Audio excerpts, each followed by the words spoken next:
Salut à tous, on se retrouve aujourd'hui pour une nouvelle vidéo et aujourd'hui je vous parle du consortium international de journalistes qui a révélé de grandes affaires comme les LuxLeaks ou encore plus récemment les Panama Papers. On peut dire que cette vidéo fait un petit peu suite à la précédente que j'avais fait sur les lanceurs d'alerte. On commence tout de suite.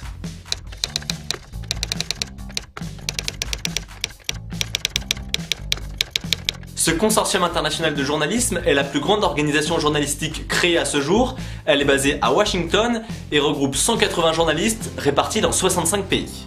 Le but de cette organisation est de revenir aux bases du journalisme d'investigation, à l'époque où on surnommait les journalistes les chiens de garde, puisqu'ils défendaient l'intérêt public.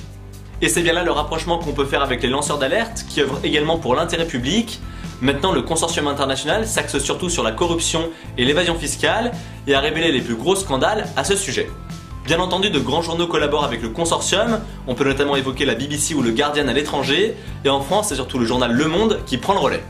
Concernant l'évasion fiscale, la première grosse affaire du consortium remonte à 2013 avec les Offshore Leaks.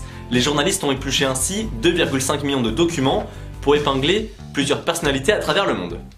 En France, dans cette affaire, Jean-Jacques Augier, l'ancien trésorier de François Hollande lors de la campagne présidentielle en 2012, a été épinglé. Et on a également appris que la BNP Paribas et le Crédit Agricole aidaient leurs clients à se créer des comptes offshore également. La deuxième partie des Offshore Leaks épingle 22 000 Chinois, dont notamment des princes rouges. Ce sont des membres de la famille du président Xi Jinping qui ont également eu des comptes offshore apparemment. L'année d'après, en 2014, le consortium sort les LuxLeaks. Ce sont des avantages fiscaux que des grandes multinationales ont passé avec le fisc luxembourgeois pour payer très peu d'impôts. C'est pas joli. Parmi les multinationales mises en cause, on peut retrouver Apple, Amazon, Pepsi, Ikea, Disney ou encore Skype. Ce sont d'anciens salariés de cabinets d'audit qui ont donné les informations au consortium international. Parmi eux, 2 ont été poursuivis en justice. Pas par les grandes multinationales qui savaient qu'elles avaient des choses à se reprocher, mais par les cabinets d'audit eux-mêmes qui leur reprochaient d'avoir divulgué des informations confidentielles. Les 2 salariés en question sont Antoine Deltour, lui a reçu une pétition de soutien avec 210 000 signatures, il a même reçu des mains du Parlement européen le prix du citoyen européen de l'année 2015, il a été condamné à 12 mois de prison avec sursis et 1 500 € d'amende. L'autre salarié, Raphaël Hallet, a été condamné lui à 9 mois de prison avec sursis et 1 000 € d'amende. Il y a également eu une 3e poursuite contre Édouard Perrin, c'est un journaliste de Cache Investigation qui avait notamment révélé l'affaire en France, mais lui a été acquitté. Ces LuxLeaks ont eu énormément d'échos et de répercussions, notamment au niveau européen et dans les sphères politiques. L'année d'après, en 2015, le consortium international a sorti les SwissLeaks, qui était une technique d'évasion fiscale mise en place par HSBC, la banque britannique, à partir de la Suisse.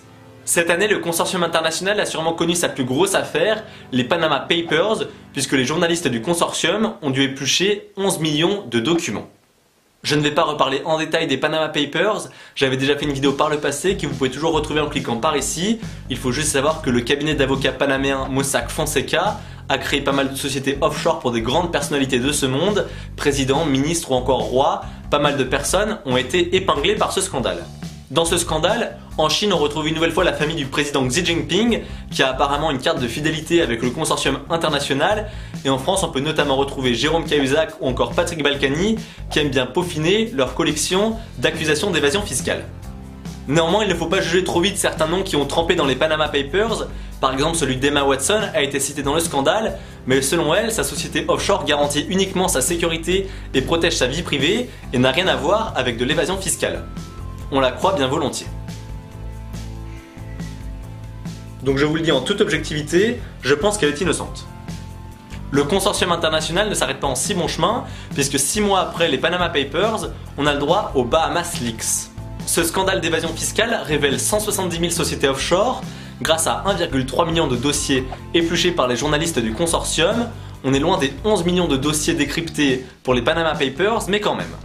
La principale personne épinglée dans ces Bahamas Leaks, c'est Neelie Kroes. Le magazine Forbes l'a décrit comme l'une des femmes les plus puissantes au monde. Elle travaillait auparavant à la Commission européenne et maintenant elle conseille Uber. Selon le consortium, elle a été directrice d'une société offshore aux Bahamas entre 2000 et 2009, alors qu'elle travaillait en parallèle à la Commission européenne entre 2004 et 2014. Cette information a suscité l'indignation dans l'Union européenne, puisque lorsque l'on rentre travailler à la Commission européenne, on est censé n'avoir aucun autre travail à côté. Pour l'instant, il n'y a aucune sanction de l'Union européenne à l'encontre de Neelie Kroes et elle continue de percevoir une indemnité de 15 000 € par mois de l'Union européenne, et ce jusqu'en 2017. Si tout ceci vous intéresse, il faut savoir que le consortium international met toutes les données et tous les noms qu'il a pu recueillir en ligne gratuitement. Juste une petite précision avant de conclure, les comptes offshore ne sont pas illégaux, c'est leur usage qui peut l'être. Si un compte offshore est déclaré, il n'a pas de souci de ce côté-là, mais ils sont souvent utilisés pour faire de l'évasion fiscale et échapper à l'impôt. Néanmoins, quand on voit les personnes épinglées, hormis Emma Watson, ils n'ont rien de bon samaritain. Du coup, vous l'aurez compris, grâce au consortium international, qui fait du très bon journalisme d'investigation, pour ne pas dire excellent, de très grosses affaires, de très gros scandales ont pu être révélés au peuple. Beaucoup de ces affaires ont pu choquer l'opinion publique ou les sphères politiques, ces affaires ont fait la une, les gros titres, elles ont même accablé beaucoup de personnalités, néanmoins aujourd'hui, rien n'a encore changé. Et c'est peut-être un petit peu le souci et la problématique de ce consortium, c'est qu'il réalise un très gros travail qui révèle de très grosses affaires, qui choquent la population, qui font la une durant quelques jours seulement, avant de tomber dans l'oubli. On se doute qu'il y a de graves pourritures dans les sphères politiques, on se doute qu'il se passe de très mauvaises choses dans les hautes instances de chaque pays, néanmoins on s'y accoutume et finalement rien n'avance. Comme avec le terrorisme, le risque est de commencer à s'habituer à tous ces scandales d'évasion fiscale et de ne plus broncher. Quand certains citoyens se saignent tous les mois pour payer leurs impôts, d'autres préfèrent détourner de l'argent ou recourir à l'évasion fiscale pour ne pas soutenir les recettes publiques de leur pays, et c'est bien triste. Allez, dans la joie et la bonne humeur, on en a fini avec cette vidéo. Comme d'habitude, vous pouvez vous abonner en cliquant par ici, vous pouvez me rejoindre sur les réseaux sociaux, les liens sont dans la barre d'infos, et vous pouvez toujours commenter, liker, partager la vidéo si elle vous a plu. Quant à moi, comme d'habitude, je vous donne rendez-vous la semaine prochaine pour une nouvelle vidéo. D'ici là, portez-vous bien et tenez-vous informés. Ciao. Abonne-toi. Salut à tous, entre l'hospitalisation de Jacques Chirac et les rumeurs sur sa mort, Nicolas Sarkozy qui parle de nos ancêtres les Gaulois et le divorce entre Brad Pitt et Angelina Jolie, le mois de septembre a été chargé, mais beaucoup d'autres informations méritent d'être débriefées, alors on commence tout de suite.